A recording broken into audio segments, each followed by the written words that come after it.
Economy और geopolitics आजकल एकदम इंटरलिंक्ड हो गया है। उसके ऊपर एआई ने आके जॉब मार्केट के अंदर प्रॉफिट बेशक कंपनीज कमा रही हो, पर जॉब मार्केट के ऊपर लोगों को किस तरह नौकरी मिलेगी उसके ऊपर बहुत सारी चुनौतियां खड़ी कर दी हैं। और ये तीनों एक्चुअली अब इंटरलिंक्ड हो चुके हैं। तो थोड़ी इन तीनों विषयों पे अलग अलग दिशाओं से बात करेंगे। पर पहले शुरुआत करेंगे क्योंकि प्रधानमंत्री मोदी इजराइल में है। इजराइल से पहले यूएई के प्रेसिडेंट भारत में आए थे। वो शॉर्ट विजिट में कई डीलें साइन हुई थी। उस इजराइल विजिट से बहुत जगह पेट में दर्द हो रहा है, including Pakistan, including surprisingly US, जहां पे बड़े बड़े कमेंटेटर्स कह रहे हैं क्या इंडिया इजराइल क्लोज आ रहे हैं। पाकिस्तान कह रहा है कि भैया एक नया एक्सेस बन रहा है यूएई इजराइल इंडिया का। तो बहुत हलचल हो रही है और इसका इकोनॉमी पे बहुत ज्यादा असर आने लगा है। और ये सब डिस्कस करने के लिए हमारे साथ जुड़ गए हैं Shoumik Moitra ji. So thank you for joining.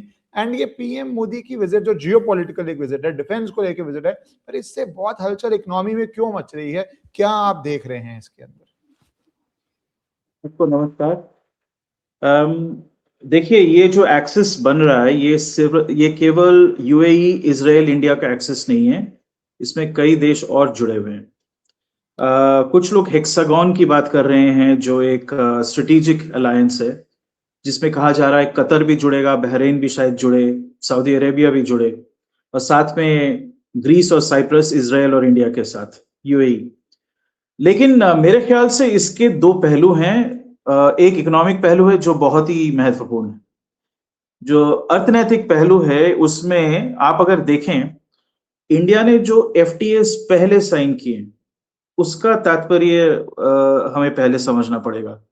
EU के साथ साइन किया है, ठीक है। उससे पहले 4 देश थे यूरोप में, उसके साथ किया था। फिर ईयू के साथ साइन किया है, ब्रिटेन के साथ किया है। इजराइल के साथ memorandum of understanding prime minister बना के ही आ रहे हैं और एफटीए बन जाएगा इस साल के एंड तक। यूएई के साथ ऑलरेडी इफेक्टिव हमारा एग्रीमेंट है फ्री ट्रेड का, ठीक है। We also have a massive dirham swap, एक $75 बिलियन का दिरहम स्वैप है उनके साथ, जैसे जापान के साथ भी है। और इधर आप देखें, इंडिया के बियॉन्ड सिंगापुर के साथ हमारा डुअल टैक्सेशन ट्रीटी है, ट्रेड एग्रीमेंट भी है। Sorry to interrupt you so early, पर दिरहम स्वैप आप समझाएंगे क्या आप कह रहे हैं? व्हाट इज दिरहम स्वैप, जिनको नहीं पता?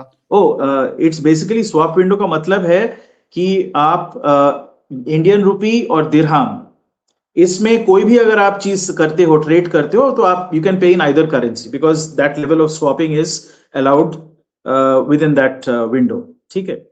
तो ट्रेड भी हो सकता है, कर्जा भी हो सकता है, इन्वेस्टमेंट भी हो सकता है, वो स्वैप के ही अंदर आ जाता है। आप रूबी में करो, दिरहम में करो, फर्क नहीं पड़ता, you can do the trade. So the point is that's a minor point. The main point is एक एक्सेस डेफिनेटली तैयार हो चुका है, हो नहीं रहा है, हो चुका है, which starts from Southeast Asia centered on Singapore, goes through India, through to UAE, और उसमें ओमान भी जुड़ा हुआ है। बाय द वे, ओमान में मस्कट एंड फुजाइरा, ये दो पोर्ट्स को यूज किया जाएगा उसके लिए। Then through to the northern part of Saudi Arabia, जहां पे उनका तेल का भंडार भी वहीं पे है, through to Jordan, Israel, Cyprus, और उसके बाद 3 भागों में वो विभक्त हो जाता है। एक पिरेयस जाता है जो ग्रीस का सबसे महत्वपूर्ण पोर्ट है और ट्रांसशिपमेंट वो है, हब है। इटली में ब्रिंदिसी जो उसके बिल्कुल सदर्न टिप पे है, और फ्रांस में मार्सेई, ठीक है। तो अगर आप इन सारे इकोनॉमीज को इकट्ठे जोड़ते हो तो यूएस से कहीं ज्यादा बड़ा है। European union, United kingdom, Israel, उसके बाद आपका Saudi Arabia, UAE, Oman, India और सिंगापुर, इन सबको अगर आप जोड़ते हो तो लगभग $42 ट्रिलियन के आसपास एक ट्रेडिंग ब्लॉक बन जाता है, ठीक है। अच्छा, इसका देखें, ऐसा है कि सबसे बड़ा शत्रु इस चीज का है चाइना। और चाइना का जो मेन, क्या कहें, पपेट तो नहीं कहूंगा, मेन एक्टर, प्रॉक्सी एक्टर है गल्फ में, वो है ईरान। ऑलराइट, इजरायलीज ने एक झटका जो खाया था अक्टूबर 7 को, उसके बाद when they went into those tunnels जो गजा में थे, उन्होंने पाया कि सिर्फ चीनी अस्त्र शस्त्र नहीं, चीनियों ने तो टनल भी बना के दिया था इन लोगों। तो उनकी काफी इसमें मिली भगत थी। और ईरान का सपोर्ट हमस और हिजबुल्लाह को वो पहले से ही पता था। तो इजराइल को ये पता है कि चाइना जो है वो हमारे विरुद्ध ही काम कर रहा है। यद्यपि इसराइल ने चाइना की काफी मदद करी है टेक्नोलॉजी के मामले में। So all of that has stopped, which is why अब आप देख रहे हो कि मिलिट्री क्षेत्र में सिर्फ नहीं, बाकी दूसरे जो तकनीकी क्षेत्र हैं जैसे बायोटेक्नोलॉजी हो गया, एग्री साइंसेस हो गया, AI एंड क्वांटम कंप्यूटिंग हो गया, हर चीज में Israel is now going to be a massive collaborator with India. ये एक बहुत बड़ा स्ट्रेटेजिक शिफ्ट भी है, इसलिए क्योंकि आज तक इजराइल जो था वो वेस्टवर्ड लुकिंग था। उनका पूरा जो नजरिया था वो ये था कि US, यूरोप एक्सेट्रा। लेकिन अब वो लोग ईस्ट देख रहे हैं, पर चाइना की तरफ नहीं, इंडिया की तरफ, इंडिया, साउथ ईस्ट एशिया, इस तरफ देख रहे हैं वो लोग।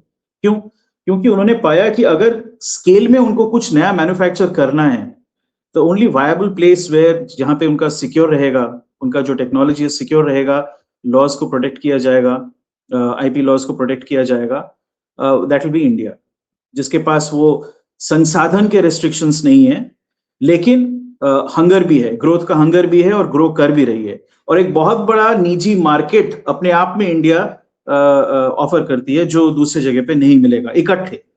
अगर आप वैसे देखें तो अफ्रीका एक बहुत बड़ा मार्केट है, पर वो महादेश है, उसमें कई और देश हैं, लेकिन इंडिया एक इकलौता देश है जो आपको दुनिया का 1/7 ऑफ द वर्ल्ड्स पॉपुलेशन जो भारतवर्ष में रहता है, तो आपको इकट्ठे वो मिलता है। तो इसराइल ने देखा कि इनके साथ कोलैबोरेट करके फायदा है, प्लस इंडिया ने कभी इसराइल को धोखा नहीं दिया, ना इसराइल ने इंडिया को कभी धोखा दिया है पॉलिटिकल मामले में। सो एक ट्रस्ट का रिलेशनशिप बन चुका है। और इसको जोड़ता है एक और तीसरा चीज, वो है कि when it comes to Islamic terrorism, अब प्राइम मिनिस्टर ने पहली बार एक बहुत बड़ा काम किया है कि उन्होंने सीधा जाके बोल दिया कि हम सिर्फ आपके साथ खड़े नहीं हैं आज और कल भी, लेकिन आपके साथ मिलके लड़ेंगे। ये पहली बार उन्होंने कहा है। ऐसा इंडिया ने आज तक नहीं कहा था कि हम इसराइल के साथ मिलके लड़ेंगे। तो ये तो एक युद्ध का घोष ही हो गया ना पाकिस्तान, ईरान जैसे देशों के विरुद्ध। अच्छा, लोग कहते हैं कि ईरान का इंडिया के साथ बहुत पुराने अच्छे संबंध थे। नहीं, वो तो क्या कहते हैं, पीपल टू पीपल स्तर पे आप कह सकते हो, लेकिन अगर हम इनका बर्ताव देखें सरकारी स्तर पे, तो फिर वो रेजा पहलवी का जो शासन था वो तो इंडिया के विरुद्ध था। वो तो पाकिस्तान को स्टार फाइटर से लेके पेटेंट टैंक से लेके सब कुछ सप्लाई करती थी, एमिनेशन सप्लाई करती थी। 65 के युद्ध में और 71 में ईरान ने भरपूर मदद करी पाकिस्तान की, ठीक है। तो ये हमारे कहां से मित्र हो गए। उसके बाद ये जो नया रजीम इनका चल रहा है खमेनेई का, ठीक है, हमारे यहाँ पे पॉलिटिकल करेक्टनेस की वजह से हमारे यहाँ पे बड़ा शिया पॉपुलेशन है और वो खमेनेई उसका अपने आप को ग्लोबल लीडर कहलाता है, तो हम थोड़ा बहुत वो सोच समझ के बात करते हैं। लेकिन fact of the matter is इन्होंने कभी ओपनली हमें सपोर्ट नहीं किया, नंबर 1। नंबर 2, दूसरी बात यह है कि कश्मीर के मामले पे इन्होंने एक्चुअली इंडिया के खिलाफ ही बोला है हमेशा OIC में। तीसरा, चाबहार का पोर्ट इन्होंने लटका के रखा हुआ है। आप अगर वहां पे जाके थोड़ा सा टटोले, मैंने तो काफी ईरानी मेरे दोस्त हैं, विदेशों में रहा हूं मैं, तो मैं ये देखता हूं कि पीपल लेवल पे they have high regard for Indians, लेकिन व्हेन इट कम्स टू सरकारी level they have disdain, they don't think Indians कुछ हैं। वो कुछ भी नहीं है। अभी तक उनके दिमाग में एक स्किज़ोफ्रेनिक वो चल रहा है कि हम तो भाई वो पर्शियन एम्पायर हैं, दारियुस और साइरस का, लेकिन वैसे हम मुस्लिम वर्ल्ड के भी लीडर हैं। तो एक स्किज़ोफ्रेनिक वो चीज है, और हम दुनिया में सबसे महान लोग हैं, सबसे शातिर लोग हैं, तो ये उनके दिमाग में चलता है। तो इंडियंस को वो कुछ समझते नहीं, वो सोचते हैं हम इनको उल्लू बनाएंगे, चाबहार में पैसा भी लेंगे, लेकिन इनको पूरा वो करने भी नहीं देंगे, ठीक है। तो they have been going slow for the last 20 years, कुछ खास फायदा हमें हुआ नहीं उससे। पर जो नुकसान ये हो रहा है कि जो आईमेक का जो प्रपोजल है ना, जिस ट्रेड कॉरिडोर की मैं बात कर रहा था, जो एक बहुत बड़ा ब्लॉक बन रहा है, सारे जो देश हैं इसमें एक दूसरे के साथ FTA भी साइन कर रहे हैं या कर चुके हैं, ठीक है। आप आगे चल के देखेंगे कि जब नॉर्मलाइज हो जाएगा तो इसराइल का FTA UAE के साथ 100% होने वाला है, apart from India, right. Saudi Arabia शायद थोड़ा वक्त लगाए, क्योंकि उनके अपने कुछ पॉलिटिकल कारण हो सकते हैं डोमेस्टिक, जिसकी वजह से वो उतना ओपनली ना आए, लेकिन डी फैक्टो रूप पे सऊदी अरेबिया उसी ब्लॉक का पार्ट है। तो ये सुन्नीस का ब्लॉक है और उधर शियाज का ब्लॉक है, एक थोड़ा सा ये डिवाइड है। इंडिया इज एक्चुअली वो पॉलिटिकली नहीं खेल रही है इसको, वो बिजनेस और जियो स्ट्रेटेजिक तौर पे अपने देश के इंटरेस्ट में हम काम कर रहे हैं। इंडिया का जो जियोपॉलिटिकल मैं जैसे देखता हूं कि भारतवर्ष का जो भू राजनैतिक नजरिया या रुख है, वो ये है कि हम हमारे व्यवसाय में क्या इसमें हमारा फायदा है, हमारे देश के पॉलिटिकल पोजीशन में क्या फायदा, हम सिर्फ उसको देखते हैं। ये जो हम कहते हैं ना ऊपर ऊपर से मित्र हैं, आ जाओ झप्पी पप्पी एंड ऑल दैट, ये सब दिखाने के लिए होता है। रियलिटी इज हम लोग अपने इंटरेस्ट को ही प्रोटेक्ट करते हैं और कुछ नहीं। हम किसी के पाले में नहीं है। भारतवर्ष शायद इकलौता बड़ा देश है जो किसी के पाले में नहीं है। आप नहीं कह सकते कि भारतवर्ष चीन के पाले में है, रशिया के पाले में है, अमेरिकी युक्त राष्ट्र के पाले में है, यूरोप के पाले, किसी के पाले में नहीं है। हमारा अपना शामिद, खुद का पाला है।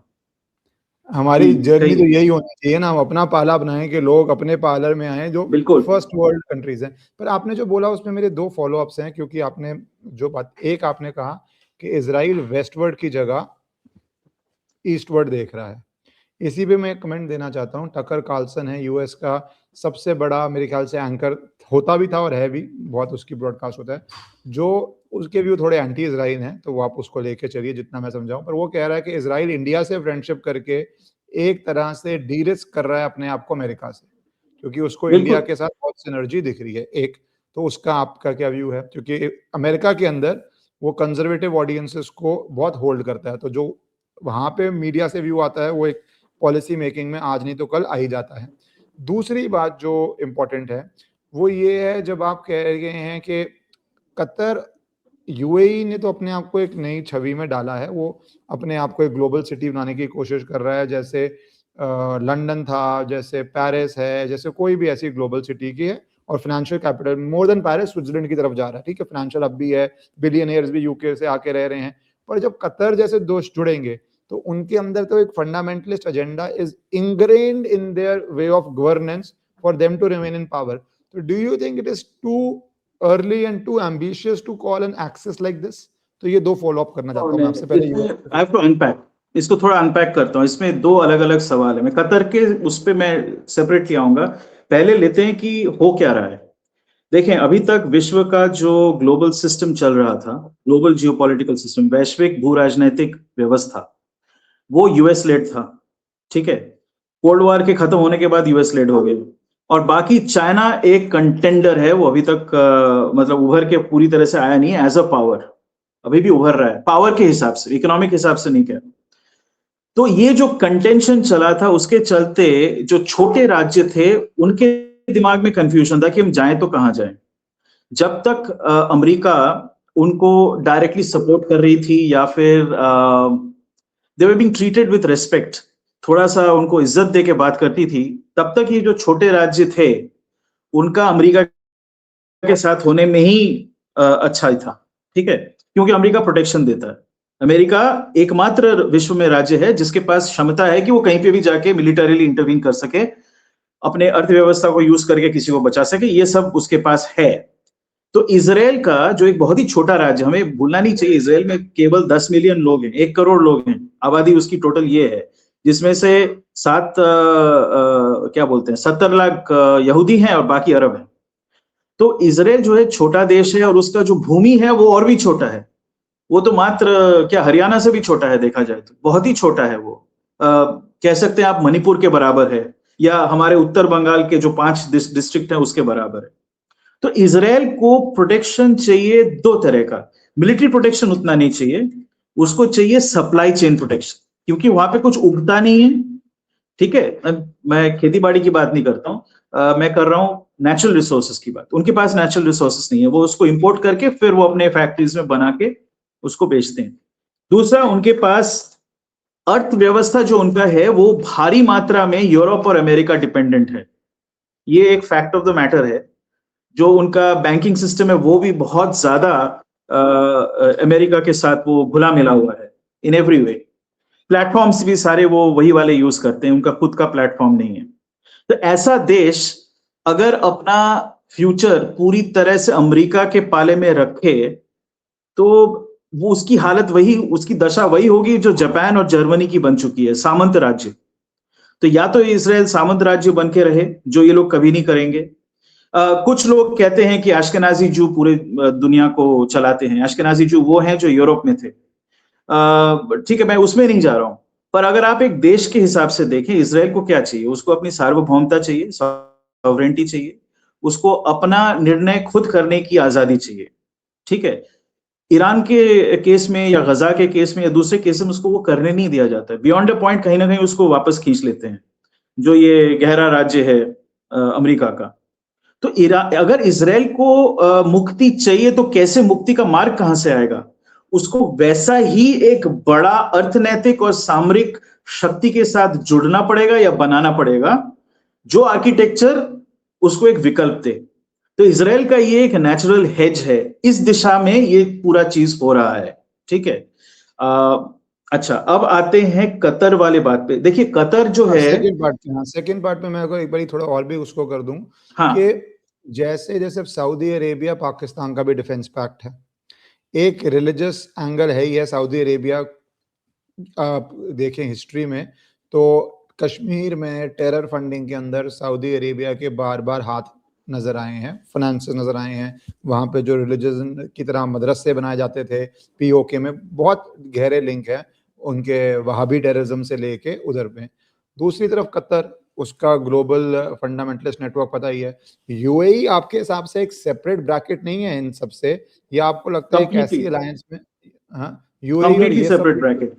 हाँ वही तो तो अगर इसलिए हम देश के हिसाब यूएई से इंडिया इजराइल देखें, समझ आता है वजह से, यूएई इंडिया इजराइल समझ आता है, क्योंकि यूएई ने बहुत एफर्ट मारा है पिछले 20 साल में इसको लेके। इनफैक्ट लंदन में बैठे हुए एक जर्नलिस्ट हैं, फंडामेंटलिस्ट हैं, वो बोलते हैं मैं तो यूएई में खाना भी नहीं खाता, अब पता नहीं क्या मिल जाएगा। तो मुस्लिम फंडामेंटलिस्ट यूएई में इस तरह की बातें कर रहे हैं लंदन में बैठे हुए। सो इस ब्रैकेट में हम क्या गलती नहीं कर रहे ये सोच के Qatar, Saudi Arabia etcetera etcetera जुड़ जाएगा? नहीं, मैं इसको थोड़ा सा दूसरे तरीके से अनपैक करता हूं। सऊदी अरेबिया इस वक्त, अच्छा, सऊदी अरेबिया कोई इंडिपेंडेंट देश तो है नहीं, एक तरह से वो अमेरिका का सामंत राज्य ही है। ये हमें हमेशा याद रखना चाहिए, वो कितना भी कट्टर हो, जो भी हो, वो वही करते हैं जितना उनको छूट दिया जाता है बाय द सीआईए, उसके बियॉन्ड नहीं जा सकते वो लोग। अब ऐसा है कि सऊदी अरेबिया अपने आप को फंडामेंटलिज्म से वापस खींच रही है, and the change, the transition जो चल रहा है दुनिया में, वहाबी फंडामेंटलिज्म से शिफ्ट होके सलाफी फंडामेंटलिज्म की तरफ जा रहा है।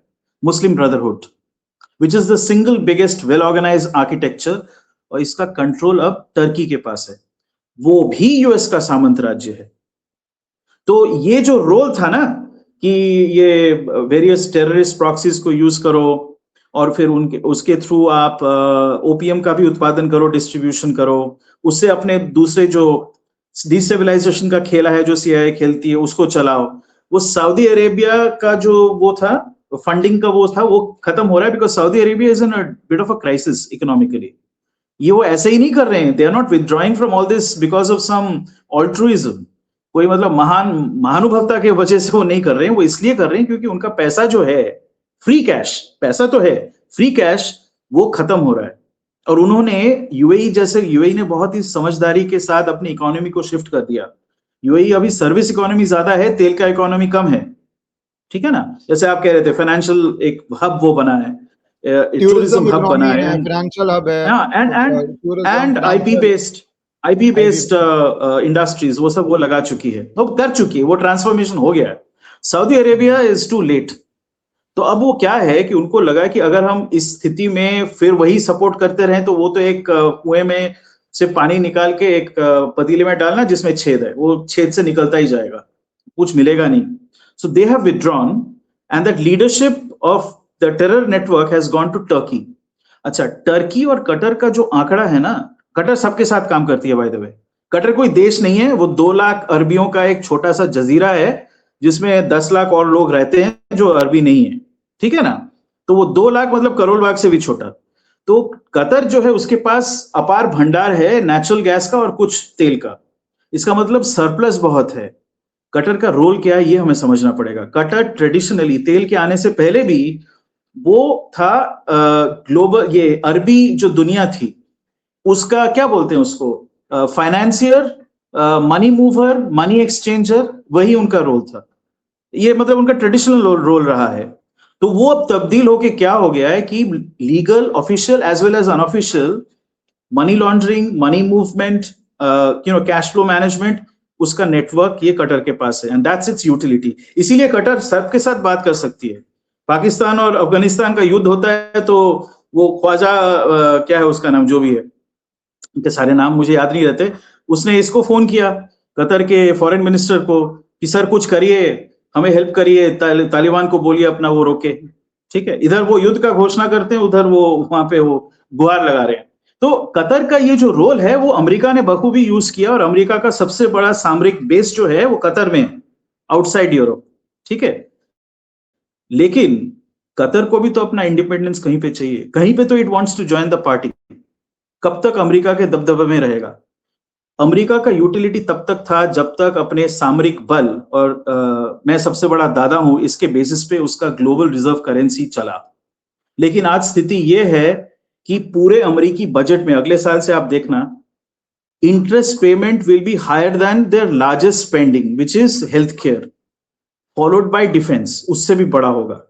तो ऐसा एक देश वो खोखला हो चुका है। डेट इज नॉट सस्टेनेबल अगर आप दूसरे विश्व के लोग इन्वेस्ट नहीं करते। इसीलिए डोनाल्ड ट्रंप ने जो किया, लोगों को लगता है वो मतलब बेवकूफ है, पागल है। नहीं, उनको एक्चुअली पैसे का शॉर्टफॉल है बहुत भारी मात्रा में।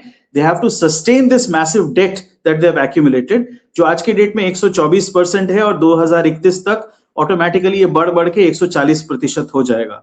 140% डेट पे बाय द वे आप जापान बन जाते हो, stagnant economy, no growth, x growth, या इटली बन जाते हो जहां पे banking system is forever unstable and mass unemployment होता है। तो यूएसए के सामने यही दिख रहा है।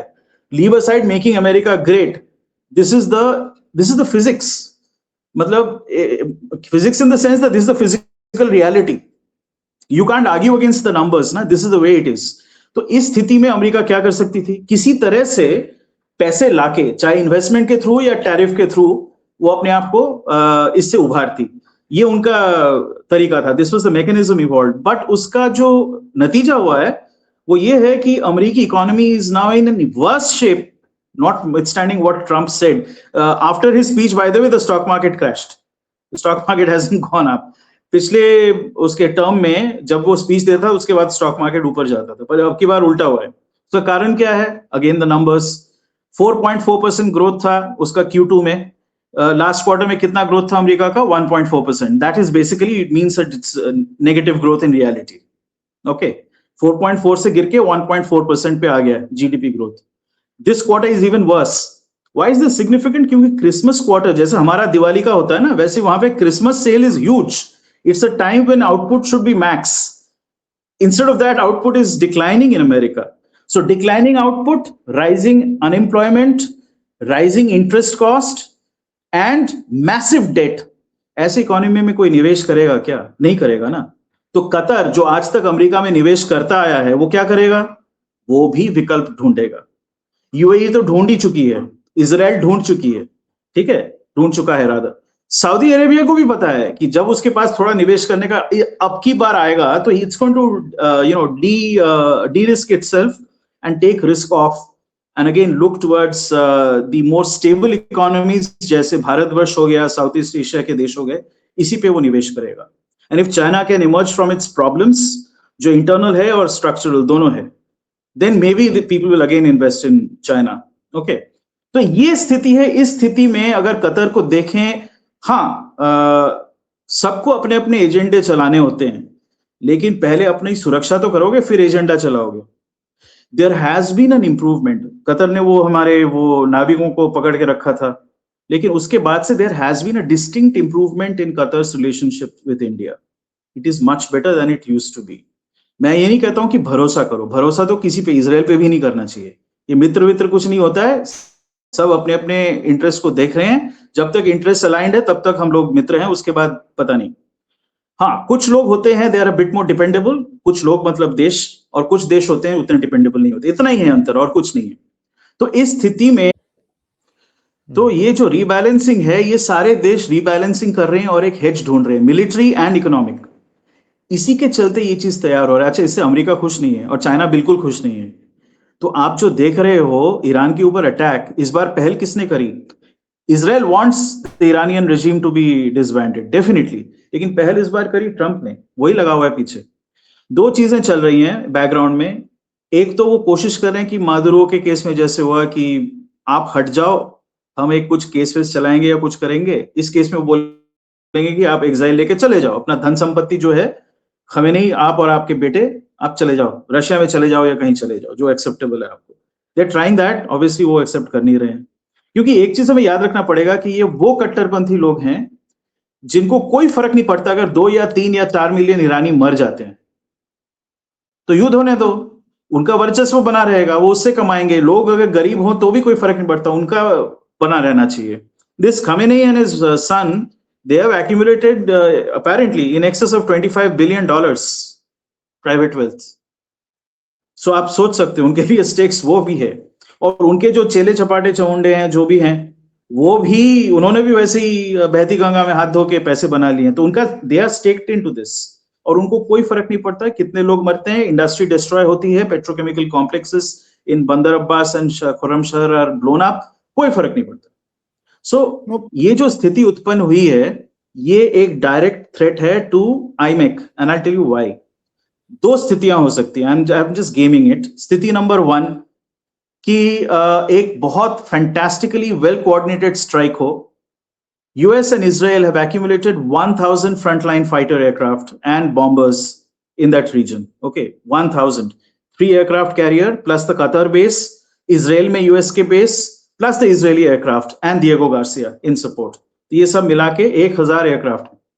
1,000 aircraft with their bunker busters and their long range beyond visual range missiles, they can completely destroy all infrastructure. Iran में जितना है सब उसको ध्वंस कर सकते हैं।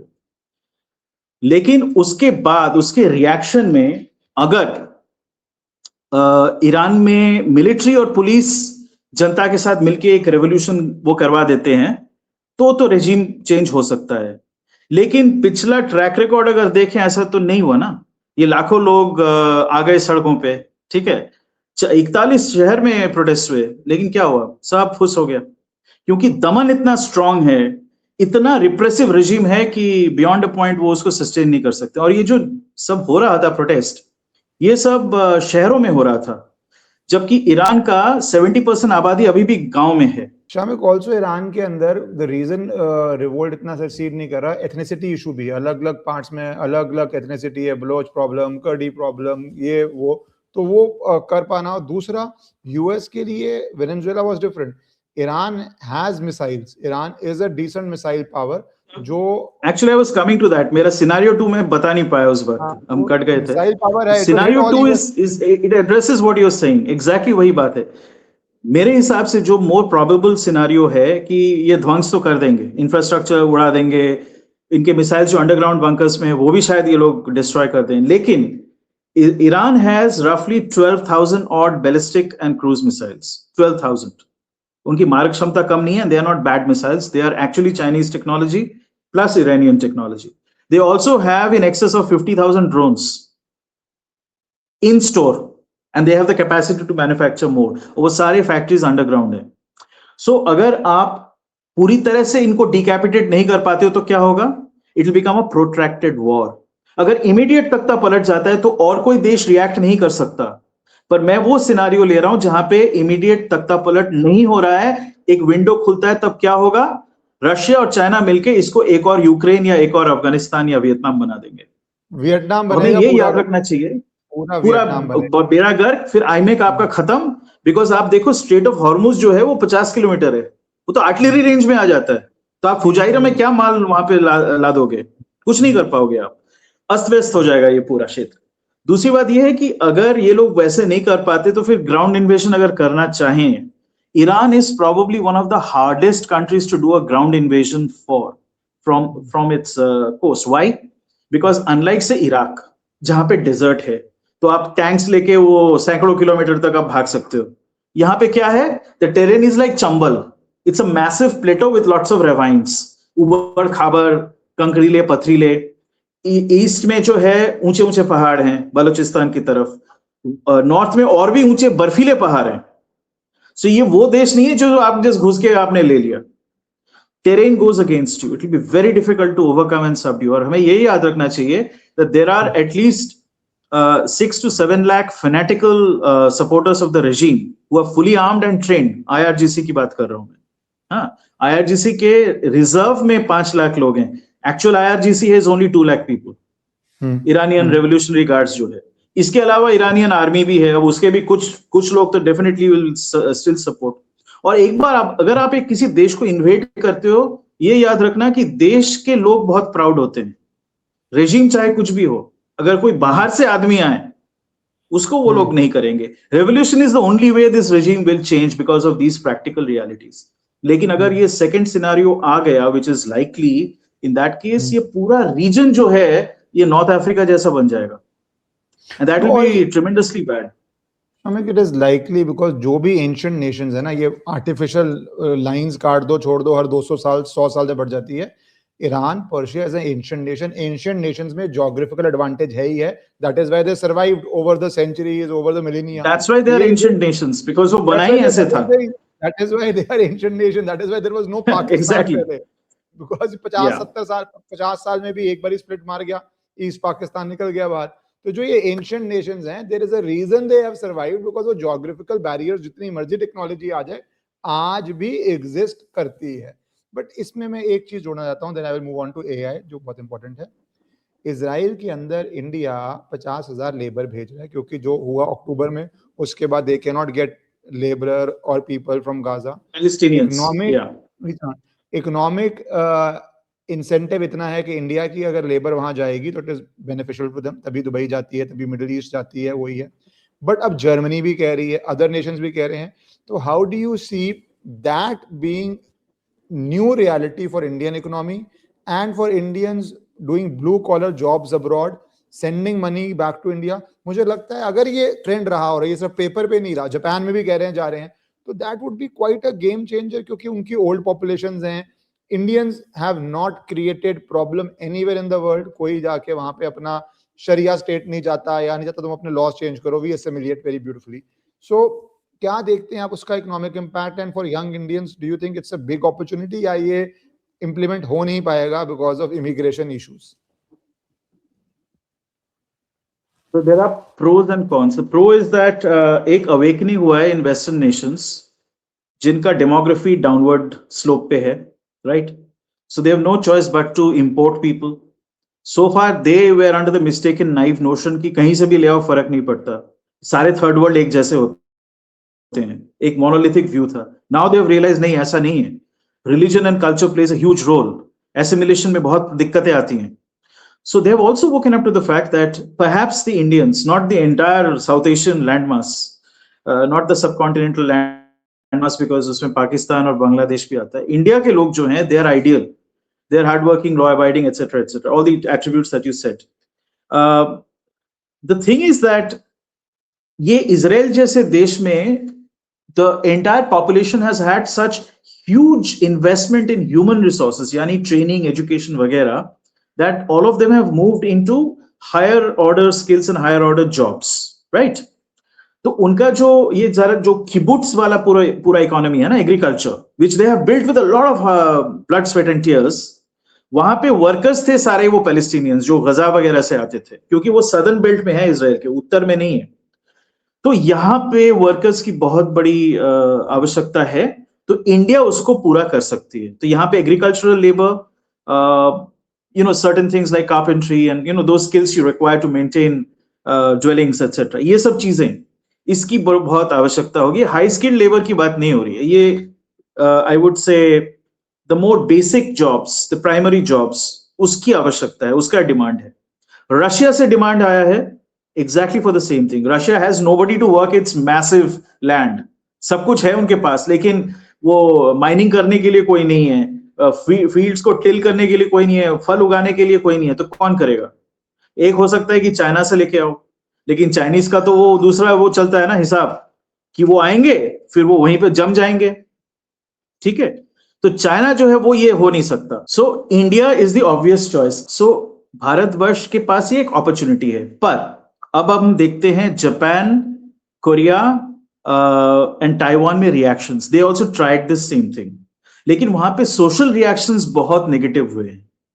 उसका कारण यह है कि India has never really spread the narrative about its culture in the masses in these Nations.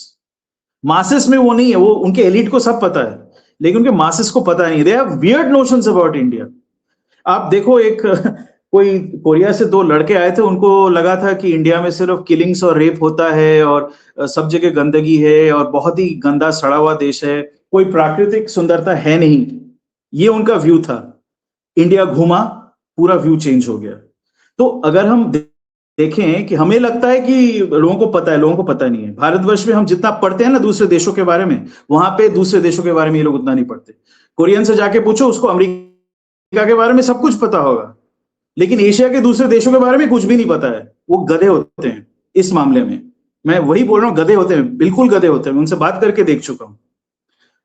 हाँ, अगर इस चीज को हम तब्दील कर सके, उनका जो व्यू है ना, दिस नेगेटिव व्यू भारतवासियों के बारे में, तो फिर एक अपॉर्चुनिटी बनता है। नहीं तो क्या होगा, ये सोशल टेंशन होता रहेगा, देयर बी नेगेटिव प्रोटेस्ट्स। और एक चीज और है, ये जो प्रोटेस्ट हैं वो कौन करवाते हैं वो भी हमें देखना पड़ेगा। यहाँ पे हमारे इंटेलिजेंस का एक और रोल है। इंटेलिजेंस सिर्फ ये नहीं कि सामरिक शक्ति क्या है और कौन हमारे विरुद्ध क्या कर रहा है, ये भी देखना होता है ना कि सोशल व्यूज क्या हैं, कौन गलत धारणाएं हमारे बारे में फैला रहा है, उसका काउंटर नैरेटिव क्या हो सकता है। तो वो हमें करना पड़ेगा बहुत ही एहतियात के साथ, and our foreign service is to take a lead in that. As anybody who travels, आप करते हो, रहते हो, हम काफी फ्रीक्वेंटली करते हैं। इंडिया की छवि आपने कहा दो पार्ट्स में, जो एलीट पार्ट्स हैं, अगर आप यूएस जाएंगे, न्यूयॉर्क कैलिफोर्निया में अलग होगी, आप मिडवेस्ट जाएंगे बहुत अलग हो जाएगी। सेम यूके के अंदर, यूके चलो फिर भी थोड़ा बेटर है बिकॉज काफी वहां पे यूके वालों को पता होता है फिर भी।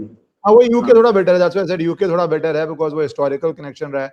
जर्मनी जाएं, पेरिस जाएं, तो ये आपके एलीट एरियाज में थोड़ा डिफरेंट हो जाता है। बट ये तो हमारी कंसिस्टेंट फीलिंग है कि हमारे कोई पैसा ही नहीं खर्चते हम कम्युनिकेशन पे at a government level, at hiring lobbyist, at hiring influencers, जो सब देश करते हैं। वो हम, Pakistan does a better job of it. अगर मैं ऑनेस्टली बोलूं, Pakistan does a better job they spend more than us. वो कंगाल देश हमसे ज्यादा खर्चती है इस पे। वो एंड में तो money makes the mayor go round. अगर आप पैसा नहीं खर्चेंगे कम्युनिकेशन पे तो आप सफर करेंगे। तो वो तो कुछ उसका मुझे लगता नहीं है कोई शॉर्ट टर्म सोल्यूशन भी। हम ये बस एक सोचते हैं हमारी बॉलीवुड की मूवी वहां पे हिट हो गई, वो भी इंडियंस ही देख रहे हैं, भाई गोरे नहीं देख रहे आके आपकी मूवीज। लेट्स बी रियल, जितना मर्जी आप खुश हो जाओ उसके ऊपर, और जो देख रहे हैं वो एनीवेज टाइनी इलीट बबल ही है, वो वहां पे नॉर्मल व्यक्ति नहीं देख रहा। सो कम्युनिकेशन प्रॉब्लम तो रहेगा। तो जो आप कह रहे हैं लेबर में ये प्रॉब्लम आएगा तो would be difficult. But sir, employment problem तो हर जगह आ रहा है। मैं आपसे जो एम्प्लॉयमेंट प्रॉब्लम पे आना चाह रहा हूँ, एआई के ऊपर लेके ट्विटर का फाउंडर, जिसको कहा जाता है सोशलिस्ट था एक टाइम पे, Twitter has to be leftist, और इंडिया में भी आके उसने वो पूरे लेफ्टिस्ट टॉकिंग पॉइंट का है। उसकी नई कंपनी जो प्रॉफिट्स में है, रिकॉर्ड प्रॉफिट्स में है, 2.87 बिलियन ग्रॉस प्रॉफिट दिखाती है, 24% का पिछले साल से ग्रोथ है। तो it is in pink of health, beautifully doing the company. वो एक ट्वीट करके 4000 लोग, 40% अपनी वर्कफोर्स को निकाल देता है। और ये मैं कम्युनिस्ट टाइप, लेफ्टिस्ट टाइप व्यक्ति की बात कर रहा हूं। और वो उसके बाद जाके कहता है कि मैं या तो धीरे धीरे एक साल में ही आपको पेन देता, उससे मोरल डाउन होता, कभी 500 निकाले, कभी 200 निकाले, तो मैंने एक ही झटके में सबको हटा दिया है। और मेरी प्रेडिक्शन है कि अगले साल में सारी बड़ी कंपनीज ये कर रही हैं, क्योंकि एआई आपको रिप्लेस कर रहा है। यूएस के स्टैंडर्ड से 4000 is a huge letting of people, किसी भी कंपनी का 40%। और उसका कहना जो एक साल में हर कंपनी करेगी। तो हाउ डू यू सी कि अब अगर यूएस में, यूरोप में ही जॉब्स नहीं रहेंगी, इंडिया में इसका क्या इम्पैक्ट पड़ेगा? How do you see for from the job perspective, because rich getting richer हो रहा है, उस कंपनी का 4000 निकालने के बाद शेयर प्राइस बढ़ा एक दिन में ही, बट जॉब्स का क्या होगा?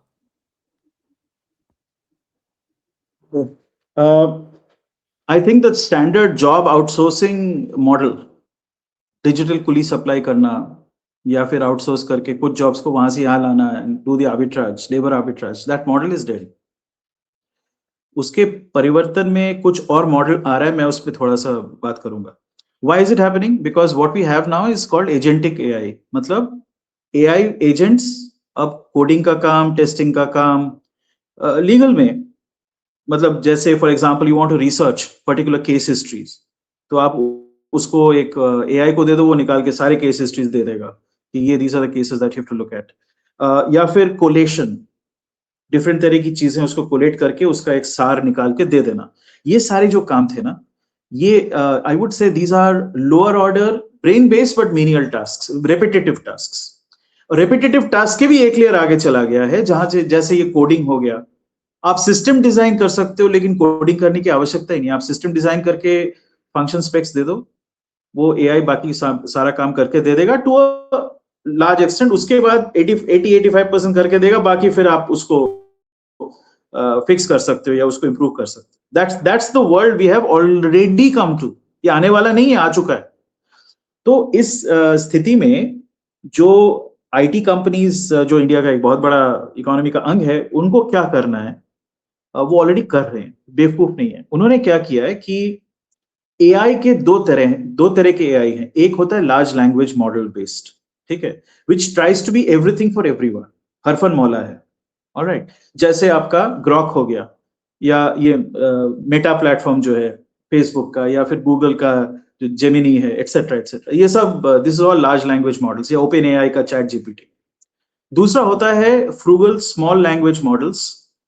एंथ्रोपिक एक कंपनी है which is actually behind these job losses. उसका इनफैक्ट आज ही बहुत बड़ा एक वो कि एक एड्रेस दिया उन्होंने इन्वेस्टर्स को, एन अपडेट। तो उन्होंने जो बताया है वो ये है कि it is not just efficiency कि एक एआई एजेंट 10 मानव का काम कर सकता है, सिर्फ वो नहीं है, वो तरह तरह के काम कर सकता है, डिफरेंट तरह के एजेंट भी आप बना सकते हो, ठीक है। सो वो क्या करती है, they make smaller language models with discrete silos, और उसको वो स्पेसिफिक एप्लीकेशंस उससे वो सॉल्व कर सकती है। तो अगर हम सॉफ्टवेयर स्पेस को देखें, नीचे आपका डेटाबेस है, उसके वो आपका एप्लीकेशन ऑपरेटिंग सिस्टम है, उसके ऊपर एप्लीकेशन लेयर है, और उसके ऊपर सर्विस लेयर है, ठीक है। तो ये एप्लीकेशन और सर्विस लेयर जो है, इसकी आवश्यकता ही मतलब काफी हद तक उसको चेंज करने की जो आवश्यकता है वो ह्यूमंस के द्वारा करने की अब जरूरत नहीं पड़ेगी। You can do it via AI. सिर्फ ये जरूर करना पड़ेगा। एक कंपनी है कर्सर बोल के, CURSOR, it's got a post money valuation of $29 billion, उसमें एक इंडियन भी है। तो ये ऐसे जो कंपनीज है वो क्या करते हैं, वो ये करते हैं कि जो क्वेश्चन है वो बदल गया है। क्वेश्चन क्या था, क्या करना है। अब क्वेश्चन वो नहीं है कि क्या करना है, क्यों करना है। So you have to create the context कि आप कर क्यों रहे हो भाई, ये जो कर रहे हो क्यों कर रहे हो। वो सवाल जो है वो मशीन नहीं बोल सकती, मशीन को पता ही नहीं है, because machine has no purpose. Machine का वही पर्पस है जो हम बताते हैं, ठीक है। तो क्यों करना है, कैसे करना है, उसको अच्छी तरह पता है, और फिर उसके आगे चल के क्या बनेगा वो भी उसको पता है। अगर हम बताएं कि ये करना है और क्यों करना है, फिर वो कर देगा कैसे करना है। सो द कैसे is the human labour bit that is going to disappear, और काफी हद तक वो डिसअपियर कर चुका है। This is the very simplistic but true explanation.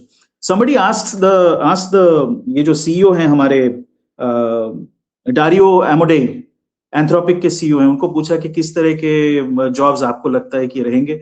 तो उसने कहा कि एग्रीकल्चर क्षेत्र में, फिर मतलब खाने के उत्पादन में, भोजन के उत्पादन में, और भोजन सर्व करने में, और किसी चीज में रहेगा नहीं कि वो हर और चीज या बॉट से या एआई से हम डिलीवर कर सकते हैं, ठीक है। हाँ, जैसे मुझे ईशकरण भंडारी की आवश्यकता पड़ेगी। क्यों पड़ेगी, क्योंकि जो इमेजिनेशन है, legal is not just merely knowing the law। Knowledge का सोर्स तो ऑलरेडी ऑटोमेटेड हो गया कंप्लीटली। भी नॉलेज हम एक्सट्रैक्ट कर सकते हैं because of random access memory based systems, फटाक से कर सकते हो नैनो सेकेंड्स में। लेकिन क्यों करना है, कैसे करना है, किस चीज के साथ क्या तार जोड़ना है, वो इमेजिनेशन, वो क्रिएटिविटी, वो तो खत्म नहीं होगा ना। शामिक, डोंट यू थिंक इसके अंदर ये वैल्यूएशन बेस्ड, एक मिनट वो वाई मैं बता दूं। वाई ये है कि emotion is the fundamental underpinning of morals which is the underpinning of law, right. Ultimately it's morality and ethicality. उसके बेसिस पे आप लॉ बना रहे हो। लॉ किसके लिए, मशीन के लिए तो लॉ नहीं बनाते हो ना, इंसान के लिए बनाते हो। दो इंसान में झगड़ा हो गया, वो इमोशनल बजाय 80% होता है, 20% इज फैक्ट ऑफ वो भी इमोशनली कर रहे हो ना। आप अगर गलत काम कर रहे हो तो इमोशनली कर रहे हो। But if I make that you can't teach a machine. You can't teach a machine that. No, Shamik, if I make a case against lawyers or anybody, would be that morality is out in commercial disputes. It's typed word, typed agreement, clauses hai morality ke, but broadly I'm speaking, not just to, So no, I'm not saying law is moral. I'm saying the original basis of creating laws in the first place is the morality ki right fairness must be established, right? वही You है, are going principle of fairness. you're going philosophy behind it. I'm just saying for an AI drafting a contract or an arbitral dispute, right?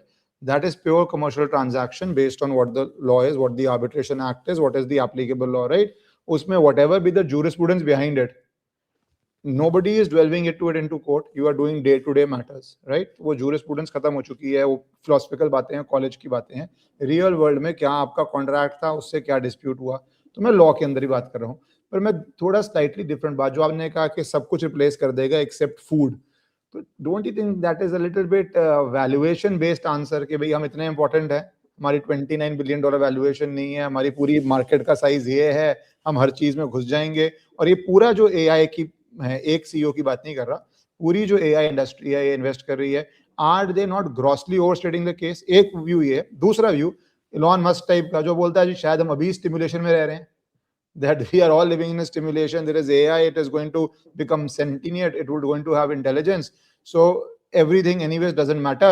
5 साल बाद आपको savings की जरूरत नहीं पड़ेगी. That entire view of Elon Musk. So where do you feel, in your opinion, because nobody has an answer, where do you think we are placed? मैं वापस आता हूँ, यंगस्टर्स की जॉब्स का क्या होगा, किस तरह मार्केट इवॉल्व करेगी, क्या अनएम्प्लॉयमेंट बढ़ेगी? Do you feel that's a very genuine खतरा and we are doing enough about it? तो first of all Elon Musk ने जो कहा है that is the original religious question, isn't it? ब्रह्मांड का निर्माण किसने किया? वो एक सिमुलेशन ही तो है, अंतर्यामी का है, ठीक है, चलो उसको परे रखते हैं. कमिंग बैक टू दिस, अब अमोडेई ने जो कहा है उसने कहा है, तो obviously he is playing to his gallery ना, वो तो अपने वैल्यूएशन के लिए तो कहेगा ही. तो the answer, simple answer to your question is yes, it is grossly overstated, simply because मैं ये कह रहा हूं कि जहां पे आपको morality, ethics, emotion, creativity, innovation लाना पड़ेगा, you can't use a machine to solve those problems, because machine की चाह क्या है? Apart from curiosity, you have not given that machine anything. The entirety of the model, आप वो एक ontology absorb कर रहा है. Let's say even about human interaction, वो भी क्यूरियोसिटी की वजह से कर रहा है ना. उसको बोला गया है कि तू पूछता रहे, तू पूछता रहे, तू पूछता रहे, तो वही वो कर रहा है. लेकिन उसको पता नहीं कि क्यों कर रहा है, उसकी what's the reason for its existence? Has it gone to that level? It hasn't. This existential crisis, इसको बोलते हैं hallucination in their terminology, AI के उसमें, कि hallucination हो रहा है, कि वो झूठ बोल रहा है अपने आप को प्रोटेक्ट करने के लिए, कि मैं अभी मशीन को फिर से रिबूट करूंगा, ये गलत आंसर दे रहा है, तो वो hallucinate करके he starts lying, right? They have gone to that extent, but that's just the self-protective instinct. लेकिन एक जिसको हम बोलते हैं sentience, यानी कि हमारा मानव, हमारी जो मानवता है उसमें दो पहलू है ना. एक तो नीड टू लिव, सर्वाइव, वो तो हर एक जंतु में होता है, वो यूनिक नहीं है ना मानव का, वो प्लांट्स में भी होता है. लेकिन व्हाई वी लिव, क्यों हम जी रहे हैं, क्या करना चाहते हैं, हमारी जिज्ञासा क्यों है, उसके पीछे क्या है, वो how do we relate to each other, ये सब जो है वो मशीन लेवल पे अभी नहीं आ सकता till they switch to from binary logic to quantum logic. Quantum logic अभी तक आया नहीं है, बना नहीं है. So what I am saying, why I am saying all this is, एक 4 से 5 साल का विंडो है by when you might see human like, human mimicking level of intelligence come up. तब तक आपको अपने आप को प्रस्तुत करना पड़ेगा. You have to build capacities, you have to train yourself differently. अलग तरीके के यूनिवर्सिटीज, अलग तरीके के कोर्सेस लाने पड़ेंगे. और जो अभी का जनरेशन है वो सबसे ज्यादा खतरे में, because they will not be ready. They have already been trained for the last whatever 17 years in a certain way. जो ये अभी जेन जी घूम रहा है और जो जेन अल्फा आ रहा है, राइट? तो ये लोग अपने आप को अगर तब्दील कर पाते हैं for the future which is coming, which will be based on creativity, innovation and emotion. Creativity, emotion, innovation, these 3 things are nothing else. All jobs related to those aspects will survive. यानी कि आप AI से picture भी बना सकते हो ना, वो AI बेस्ड एनिमेशन से आप कुछ बना सकते हो, looks almost real, right? But no, not really.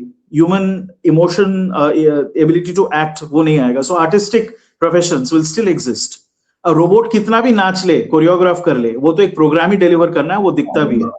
Ultimately, the creative expressions will not be delivered by these people, so those will survive. Maybe there'll be a huge flowering of that. So all I'm saying is, anywhere where you need human interaction, human touch, socialization, you will need human. You would need humanity to do those jobs. Secondly when it comes to agriculture, वो सत्य है, obviously agriculture अभी भी वैसा एक क्षेत्र है जहां पे, because I am a planter, so I know वो मशीन से ऑटोमेट करके नहीं हो सकता, इट्स ऑलमोस्ट इम्पॉसिबल. लेकिन when it comes to other jobs, see we are what is known as a type 0 और type 1 civilization. There are 7 types of civilization. So we are at type 1 right now, roughly. Type 2 civilization is when we can harness the power of our sun, of our star, and use it to create infinite amount of energy, therefore infinite amount of applications. आप कुछ भी कर सकते हो. So you create what is known as a Dyson sphere around the sun, और उससे आप energy extract करके आप कुछ भी कर सकते हो. वो स्टार ट्रेक में दिखाते हैं ना, रेप्लिकेटर को एक स्विच दबा के बोला कॉफी दो, तो कॉफी का कप बन के आ गया. उस लेवल ऑफ टेक्नोलॉजी तक हम जा सकते हैं. We are on the anvil of that. तो क्या वहां पे ह्यूमैनिटी गायब हो गया है? कोई जरूरत नहीं है. All these machines exist to do what? To provide us with things that we need. That is the purpose of their existence. जो भी एआई में वो आप कोड कर पाओगे. All the people who talk about AI danger is if AI finds a purpose, if AI resists being deleted, if AI says why it exists. जब सेंटिनेंट की हम बात करते हैं ना, so those that's why we are in moral danger. Moral danger इसीलिए तो है हमारा, क्योंकि एआई को अगर और कोई पर्पस मिल गया फिर तो खत्म. इसीलिए वो साइंस फिक्शन में एसिमोव ने 3 लॉज बनाए थे ना, for positronic brains. These are electronic brains by the way, they operate through electrons. तो पॉजिट्रॉनिक ब्रेन का वो एडवांटेज था, it was a quantum brain by the way, where you can have amorphous fractions, infinitesimal, morphing from one to another, those kind of thoughts and ideas. तो उसको code किया गया था कि you will never through your actions cause harm to a human being, right? Those 3 laws of robotics. तो वो, and this is a serious discussion, मैं ऐसे ही नहीं बोल रहा हूँ. In conference after conference, this has been a debate. Can we adapt the Asimov's 3 laws and program AI with that? Because that will create the ultimate safety protocol. The robot will not cause, or a bot or an AI will not cause harm to come to humanity. It will essentially exist to service humanity, serve humanity. And the third one, which is it will not cause itself harm, right? Unless it contradicts the first 2 laws. तो ये 3 laws हैं. तो ये जो logic है इसको तो embed किया ही नहीं जा रहा है ना. ये एक बहुत बड़ा डिबेट चल रहा है अभी भी, because we don't have governance standards. मैंने शायद पिछली बार बोला था कि गवर्नेंस एक बहुत बड़ा इशू है एआई में जब तक, और ये इसीलिए हमारे एआई समिट में गवर्नेंस पे बहुत बात हुई, लेकिन मुझे कुछ ठोस निकला नहीं है उसमें से, because I don't think people are really thinking about it deeply enough. कुछ लोग सोच रहे हैं, वो सब वेस्ट में बैठे हैं, हमारे देश में तो कोई नहीं सोच रहा है. हमारे देश में फ्रैंकली बोलूं बहुत वास्ट टॉपिक है, तो I don't want to keep extending it because debate for हमारा कॉन्वर्सेशन बहुत लंबा हो जाएगा. But I would just say governance norms will come from market leaders. We are not investing enough to be a market leader. So the governance norms, Bharat का कितना role है नहीं है मेरे अनुसार, I don't know, because वहाँ पे एक company, any one company in the top 5-7 companies is spending more than we as a nation are spending on this. So that's a problem. हम क्या हम गवर्नेंस की बात कर रहे हैं. दूसरा the risks, I don't know. I was reading a book, Maxim gun थी, एक ऑटोमेटिक गन थी, 1850-60s में आई थी, ब्रिटिश, जब दे वर कॉलोनाइजिंग द वर्ल्ड. तो किसी ने ऐसे कैलकुलेट किया, बिकॉज पहली ऑटोमेटिक गन थी कि अगर वो 7 दिन नॉन स्टॉप चलती रहेगी तो वो पूरे वर्ल्ड की पॉपुलेशन को खत्म कर देगी. They just did a calculation of how many bullets it can fire into the hours, into the population of the world. Same thing we heard when we were in school, Y2K आएगा, पता नहीं क्या हो जाएगा, automatic nuclear launches हो जाएंगे, blah blah blah blah blah, right? So we heard all that, right? अब वैसे ही I hope it's an overstated case, because अगर वो जरा भी सेंटिनेट हो जाता है, so then tell you where it's at today. See, the thing is that it's very fast. वो स्पीड में हम compete नहीं कर सकते, because it has got terabytes of information, and petabytes of information now, and terajoules of energy at its command. हमारा brain 12 what पे चलता है, लेकिन अभी तक, see what they do is they calculate R scores, how close to human thinking can it replicate, mimic. R scores have not climbed beyond 98%, which is the chimpanzee brain. तो आप इतने trillions of dollars और वो खर्च करके आपने शिंपैंजी brain तक आप ठीक से बना नहीं पाए हो. उसका भी कॉग्निशन लेवल ज्यादा है, it can emote which you can't. So are we even really close, that close to this so called AGSI, artificial general super intelligence? I don't think so. No, think is though I hope I'm the hoping. I'm not going into the scientific answer of it. I'm just going into the hopeful answer of it. Well, Because the physics says that we haven't come close to it I'm yet. saying, So and I that's hope reality. and I hope we. I'm not to sound like a Luddite, but I hope we never reach a higher stage because world is perfectly good now. We have conquered climate in a sense. We are having everything. A middle class, lower middle class guy lives better than a king lived 500 years ago in sense of toilets, hot water, etc. More could be very risky, but anyways, what different philosophical debate. We will do it someday. So I wanted to cover these No, issues but on the I job aspect. seriously see humanity transitioning from type 1 to type 2 civilization if AGSI comes, if we have the safety protocols in place. That's what will happen, right? What will you do with all this? इतना energy और इतना compute power आप करोगे क्या उसका? ये जो general intelligence बनेगा वो भी क्या करेगी? What will it do with it? Will it just go around killing people? What for? As I said, it's a very There are big no easy debate. answers here, but this is an evolutionary phase. We should not be so scared of it. At the same time, I think somehow the other Indian government has to get into the governance aspect of it. We have to be very careful. Yeah, as your experience and my experience and anybody's experience of Indian governments, not talking about this in particular, in all these new technologies, I think bureaucracy is the worst because they are so conservative that Yeah. in any new technology, bureaucracy will not be, and we are a bureaucracy-led country. So I don't know how anybody can be optimistic about bureaucracy doing very No, well I'm in not AI. optimistic at all. I'm just saying they should. I don't think they will. That's a separate point, whether they will or I not. don't even know whether they have the capability of doing, and if they apply their mind, they might make it worse. So that is the situation there, I feel. Anyways, thank you for your time and covering from geopolitics to AI. Very different combination, but that's the world we live in. जहाँ पे geopolitics भी, economics भी और AI सबका मिश्रण हो रहा है. Thank you so much. Thank you.